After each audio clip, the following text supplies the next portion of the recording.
I'm Trevor Wallace. Dude, I'm here looking for love. Today he's gonna be blind dating 9 single ladies. Things will get spicy. You again. Get out of here! The girls go at it. You just scared me. I'm rude ass And anyway. Trevor loses his Rizz? I'm like nervous. Is she overwhelmed? Stop, right here. Do you understand what you just saw? You think you saw a funny clip from a dating show, a comedian fumbling, a few chaotic women, a moment of cheap entertainment. You are catastrophically wrong. You did not just see a man, you witnessed a psychological crucifixion. You saw a man's entire social reality, his Rizz, his carefully constructed masculine frame being systematically dismantled, stress-tested, and in moments publicly executed by the raw, untamed, and brutally honest force of the feminine. The average man will watch this and laugh at the jokes. He'll see a spectacle. He will learn nothing. He will remain a prisoner. But you are here for the keys to the prison. Over the next few minutes, I will not just react to this clip. I will place it on an alchemical anvil. I will dissect the very architecture of this man's power and his weakness. I will give you the hidden gnosis behind his charm, and I will reveal the one single foundational law of reality that, had he truly mastered it, would have made him not the entertainer in this room, but its god. Pay attention. This is not entertainment. This is an initiation into the art of becoming the unshakable, unmoved center of your own universe. The deconstruction begins now. In your brain a little bit right now? Yes! All the Rizz in the videos is fake, David. I got nothing. What is happening? Oh my god! Whoa! I think I'm falling for you. This is Last Love Standing. Trevor Wallace, 6'4", 3 inches, Los Angeles, California. What audition is this for? What was the question? I'm a chill dude. I have a cat. I have a house. I went to film school. I was a theater major, so I know how to act around these hoes. Thespian type shit. Wait, when's the last time you had a girlfriend? Like a real, like we're boyfriend-girlfriend? What are you, my therapist? The last time I had a girlfriend was about 1.5 years ago. But I was seeing somebody in between after that. Not in between, but you know what I mean. And do you want a girlfriend right now? Like, I would love a girlfriend right now. I just want somebody who I can share my goals with and I can come home to them. Go to farmers markets, do pottery. You know, honestly, the older I get in LA, it's not even about looks. Just give me, if you got ambition, you got goals, maybe a fat ass might add like 3 points. That's a lot. Well, here's the thing. I'm not allowed on Riot. I applied and I never got on 3 years ago, so my Riot is David Alvarez videos. What are some red flags that you're looking out for today? If they hate cats. You know, you have a cat? I love cats. The type of person a cat person is resonates with my lifestyle. Either you want to be running around, you know, slamming matchas and going to the beach, or you're like, I want to sleep for 15 hours. It's a duality. Trevor duality. Why do you think you're still single? This right here is the entire goddamn scripture, the source code, the Rosetta Stone for understanding this man's power. The host asks him the ultimate beta question. Why are you still single? A question designed to elicit weakness, to probe for flaws, and Trevor gives him a 3-layered answer that is a masterclass in sovereign masculine gnosis. Layer 1, the joke. I think I'm my own biggest enemy. I think I'm schizophrenic. This is the playful deflection of the trickster. He signals immediately that he does not take the question's frame seriously. Layer 2, the truth. The real reason is I think I leave town a lot for stand-up tour. I found it hard to maintain something. This is the core gnosis. This is the unmoved God revealing the name of his religion. His life is not organized around the pursuit of a woman. His life is organized around his mission, his art, the building of his empire. The stand-up tour is the literal physical manifestation of his purpose. And layer 3, the punchline. And for the clip answer, these bitches ain't shit. This is not misogyny. This is the raw, unapologetic indifference of the sovereign king. It is the natural, effortless byproduct of a man whose life is already full. He is not hungry. He is not needy. His world is already a feast, and a woman is a welcome guest, but she is not the meal. Do you understand? His charisma, his humor, his rizz, it is not a tactic he is using to get women. It is the smoke that naturally rises from the raging fire of his own mission. This is the gnosis of the fountain. He is not a drain seeking to extract validation from her. He is a fountain, overflowing with his own purpose, and she is drawn to the life-giving energy of his overflow. I think I'm my own biggest enemy. I think I'm schizophrenic, I don't know. The real reason is I think I leave town a lot for stand-up tour. I've found it hard to maintain something during all the touring. And it's tough to build the founding fundamentals of dating in the beginning. And for the clip answer, these bitches ain't shit.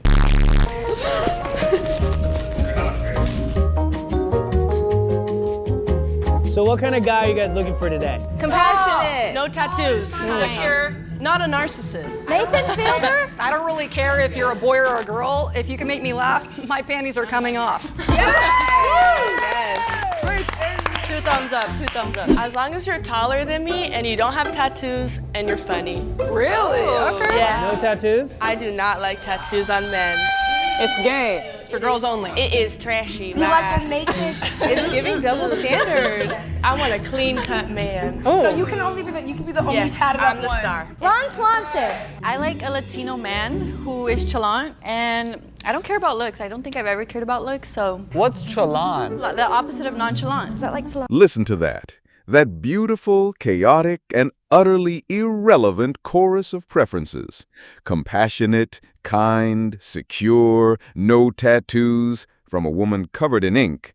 The uninitiated man, the beta, hears this list and he panics. He starts taking notes. He thinks this is a test he needs to study for. He asks himself, am I compassionate enough? Am I secure enough? Oh God, I have tattoos. I'm disqualified. He immediately begins the pathetic, soul-crushing work of trying to contort himself into the shape of their desires. The red pill acolyte, the man with a little bit of knowledge, hears this and scoffs. Don't listen to what women say. They're not logical. They say they want a puppy, but they fuck the wolf. He is closer to the truth, but his understanding is a child's crayon drawing next to a master's blueprint. It is a clumsy, incomplete, and ultimately powerless gnosis.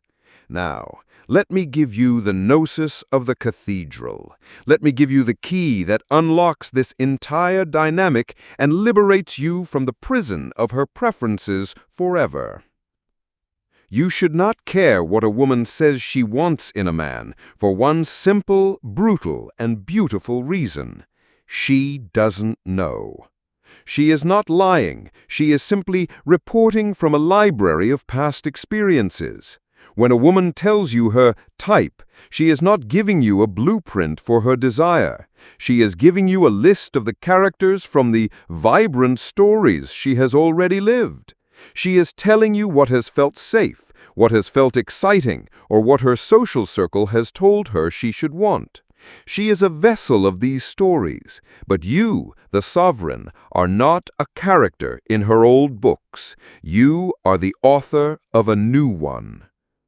And this brings us to the great, heretical truth that seduction noir is built upon. Women do not respond to traits. They do not respond to a checklist.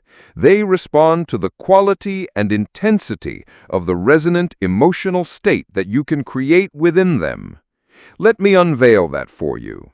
Resonance is not about agreeing with her. It is about creating a feeling state inside of her, so potent, so unique, and so compelling that it bypasses her logical checklist entirely and becomes a new, undeniable truth. It is the feeling of being seen by a man who is not trying to be her type, but is instead a force of nature she has never encountered before. It is the thrill of meeting a man whose reality is more powerful than her preferences. She may think she wants a secure man, But when she is in the presence of a man who makes her feel a delicious, terrifying thrill of chaos within a frame of absolute safety, her body will rewrite its own laws. She may think she wants a compassionate man, but when she meets a man whose brutal, unapologetic honesty makes her feel more alive and more seen than any gentle lie ever has, her soul will choose the honesty every single time. This is the ultimate alchemy. You do not try to fit her lock. You become a key so masterfully crafted that you create a new keyhole in her soul that only you will ever fit. She doesn't know what she responds to, but the cathedral, we have the blueprints to the deepest architecture of her desire. And that architecture is not built on what she thinks. It is built on what you can make her feel. Did you make up Chalon? I think so. Can endure a lot of things in life. A lot of life challenges, a lot of endurance, lots of trauma, so we can trauma dump to each other. That's good. Perfect. What's an example of something they'd have to endure? Beats. Right. Beatings? Beating. I don't know if that. Maybe. Or like choking him? Choking? That's a good one. Choke him? Can he endure a good beat? That's crazy. Can I beat those cheeks bad or what? I love that. I don't know. I have a big appreciation for big noses. Really like big nose. You're gonna love the guy today. I'm looking for a man whose actions matches his words. Oh, that was good. If you're gonna say you're gonna do something, you gotta follow through. If not, you're hitting the block. Don't be the guys that be like, oh, I was gonna do this for you, right? And then not do it. I was going to. I had this plan. It just sounds so hard to do. Moving on. Has a job and doesn't have any domestic violence charges in the past. Okay. All right. Feels like the bar just keeps getting lower. Yeah. We love the bare minimum. We love the bare minimum. Listen to that. That is the sound of a generation of women starved for a king, now ironically celebrating the pathetic scraps they have been conditioned to accept as a feast. We love the bare minimum. That is not a joke. That is a lament. It is the cry of the modern feminine soul adrift in a sea of passive, uncentered, nice guys who have abdicated their masculine core. And it is at this very moment, hearing this lament, that the uninitiated man makes his fatal error. He hears their list of types, their cynical jokes, their bare minimum requirements, and he internalizes it as a judgment. A cold wave of fear washes over him. What if I'm not what they want? What if my nose isn't big enough? What if my job isn't good enough? What if I am the bare minimum? He begins to feel that familiar sickening anxiety, that desperate need to qualify himself, to prove he is not like the others.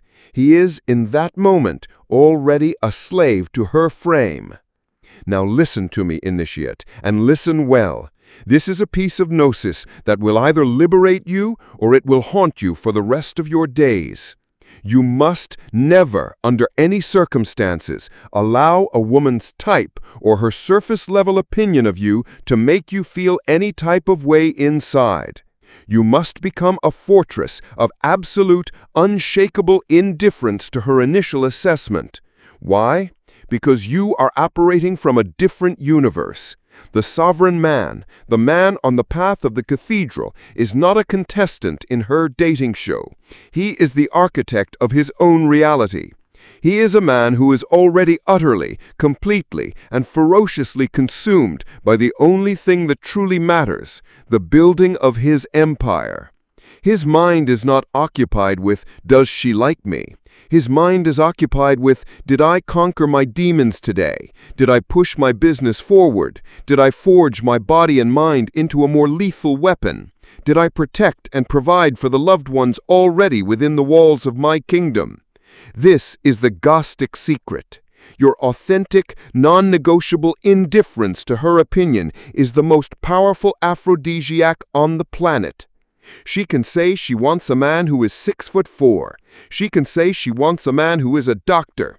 She can say she wants a man with no tattoos. It is all noise. It is the chatter of her past stories, the echo of her social conditioning. But her body, her ancient, honest, biological core, is listening for a different signal entirely. It is listening for the resonant hum of a man whose reality is so solid, whose mission is so compelling, that her list of preferences becomes a pathetic, irrelevant piece of paper in the face of his hurricane. The man who is truly centered does not feel rejected when the vibe isn't right. Rejection is a concept that does not exist in his world. There is only alignment or non-alignment. If her frequency does not resonate with his, he does not get angry, he does not get sad, he does not try to change her mind. He simply proceeds. He proceeds with his life. He proceeds with the great work. He proceeds with the building of his empire. Because his empire is always calling, and its call is always, always more important than hers. Ladies, are you guys excited to meet your man? Trevor, how you feeling? All right, ladies, 3, 2, 1. A white man. Did you just get hard? No, it's done now. It Yes. It went away. finished. Oh, perfect. Weren't you white boy of the month last month? Why don't you have earrings? You're like unseasoned a little, but it's okay. What's with the attitude? You guys are projecting your own insecurities? She hasn't said anything. I love her yet. You were the top that eclipsed the room. I was the one who arrived too soon, but no one would ever. I'm Trevor Wallace, YouTuber, comedian, genius, Oh. humble man. Humble. Yeah. Can a guy talk? No. Like, can we stop silencing male voices in this economy? Yeah, she gets it. What he said? Yeah. Yeah, what the f she clap for? Just kidding, I love my mom. I got both parents. I have a cat. I love cats. Can you Wow. make my pussy purr? Up until you did the meow part, I was good. Because that cat was in heat right there. Oh my god. She's ready. That was nuts. My penis is inside of me right now. You just gave me a pussy, if anything. Can you do your best cat impression? No. Try it. No. Like, you don't all meow like a cat. What the f? You want to bang me? I don't like this. Too much yapping going on. Bring in the fellas. What the? I knew it. Can you do a Billy Ray Cyrus impersonation? Bro, this is literally me. Let me see it. All right, let's cut to a new round. They're getting Let me feisty. see the tip of that dick. No, go ahead, go ahead. Something about white men. I've never had one, but like. Had Oh, one. you've never had one? Had one's crazy. Okay, tried. Sorry, my grammar is not all the way there, but. We know. Swipe left, get her out. You guys have met Trevor. Trevor, you met the ladies. Before we start his swiping round, you guys have a chance to swipe left on him. Who wants to swipe left on Trevor? On the count of 3, raise your hand if you do. It's meaning self-eliminate. 3, 2, 1. All right, Trevor. Don't get too confident now. Yeah, let's not get crazy. I thought you'd be taller. How tall are you? 6'5". Oh, perfect. Now it's time for the first round, which is the swiping round. He's either going to swipe right, meaning yes, or swipe no, which doesn't mean that you're eliminated, but it might mean that you're on the chopping block. So let's begin. Hi, I'm Kristen Cash. A Yes. fun fact about me is that I can queef on command, but no one wants to smell or hear that shit. Do it! Instead, I am gonna snort a popcorn kernel up my nose and out my eye. What? Is this real? Yeah, okay, so grab a popcorn kernel. Wait, hold on. Wait, I kind of want to see the queef on the man. I can't give too much away. All right, so I have a popcorn kernel. Pure, mimetic aggression. This is not a fun fact. This is an act of Gnostic warfare. This is sacred anarchy. The uninitiated see a gross, silly party trick. The magus sees a woman performing a ritual of supreme frame dominance. She has just taken the entire fragile pre-written script of a dating show and she has set it on fire. She has created a new reality in this room, a reality governed not by polite questions and answers, but by chaotic, unpredictable, and utterly captivating spectacle.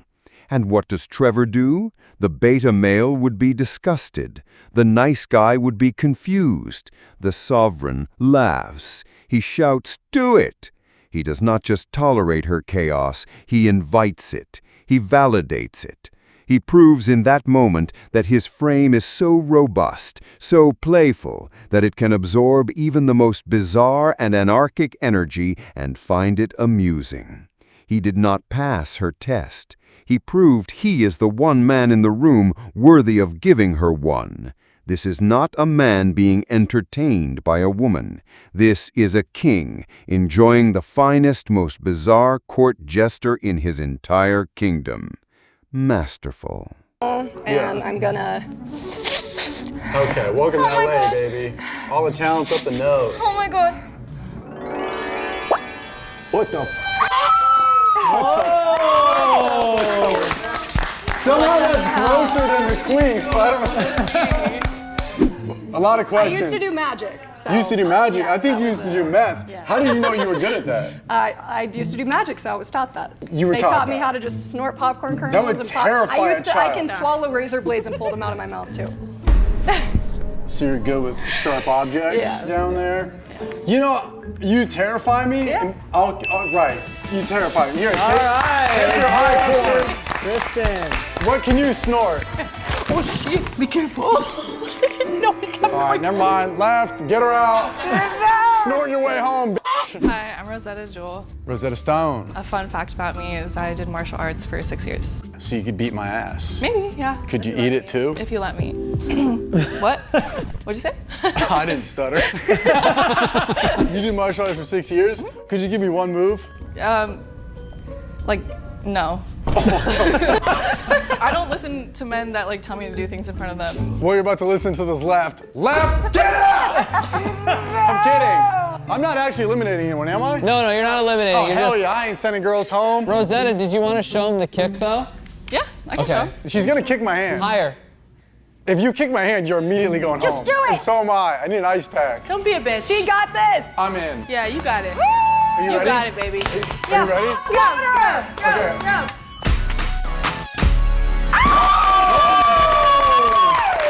My nipples are hard. Hi, Trevor. Hey, Hi, we know each other. We do? Hi, I'm Ava. we used to date. We used to date. What? Just for the plot. We did it for clout. Yeah. We might do it again. Who knows? It was a PR thing. Yeah, it was set up by our managers. My fun fact is that my first sexual experience was with my cousin. Well, first I don't know like if 30. that's a fun fact. That's a family fact. I'll say that. First cousin, second cousin, third cousin. Well, it was like my dad's girlfriend's niece.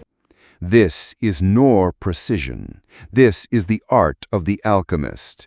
The contestant, Ava, has just thrown a grenade of pure taboo into the center of the room, incest.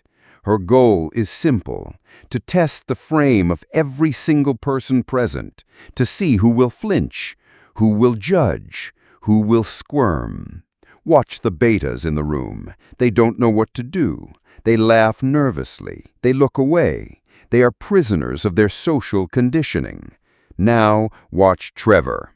He does not judge, he does not recoil, he does not moralize. He treats her confession not as a moral crisis, but as an interesting piece of raw data to be analyzed. First, second, or third cousin? Cowgirl? Scissoring your cousin is crazy. He is not reacting to the taboo. He is taking the taboo, putting it on his alchemical anvil, and hammering it into the shape of a joke. He is demonstrating a Gnostic superpower, the ability to stand in the heart of the shadow, in the center of the socially unacceptable, and to not only survive, but to find it amusing. This is a display of such profound psychological and spiritual freedom that it is in itself an act of supreme seduction.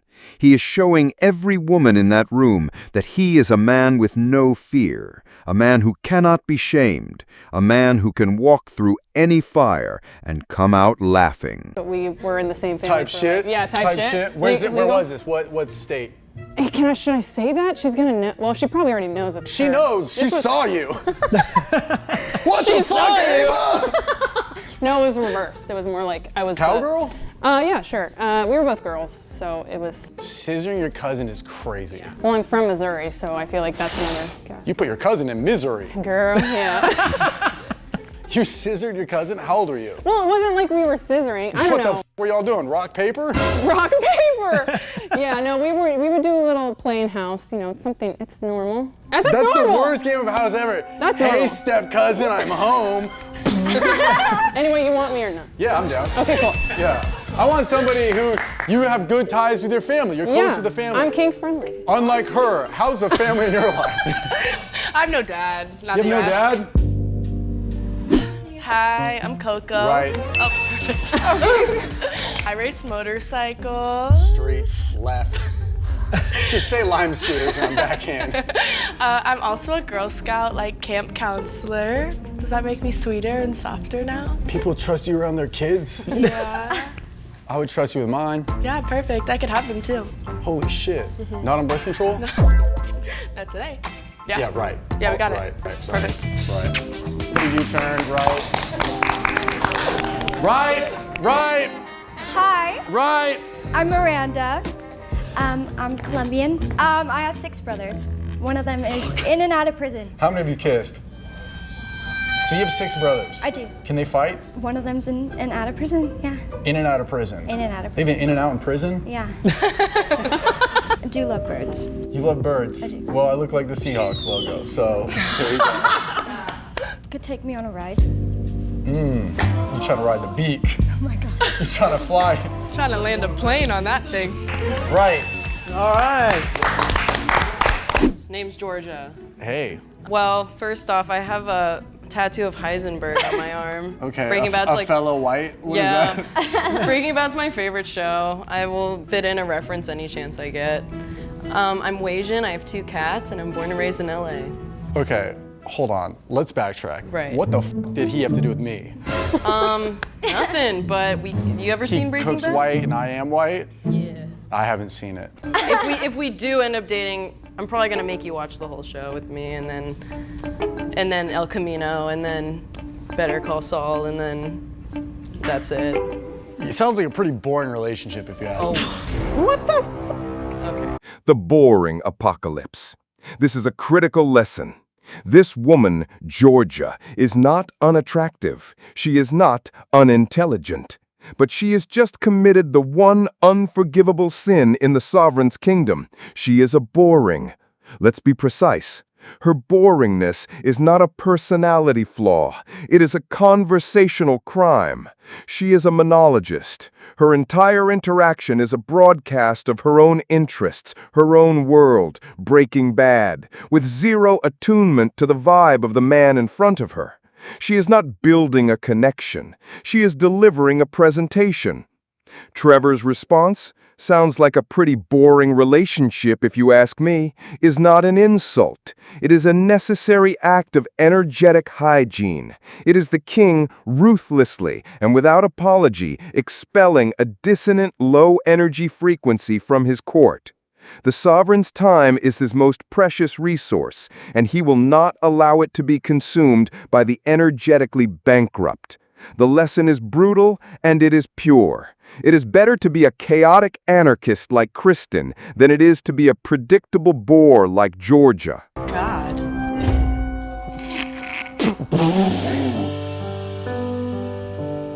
Oh, never mind. Peep the ass. Right. Did you want to change your mind now, Trevor? Right. Did you want to change your mind? You again. Get out of here!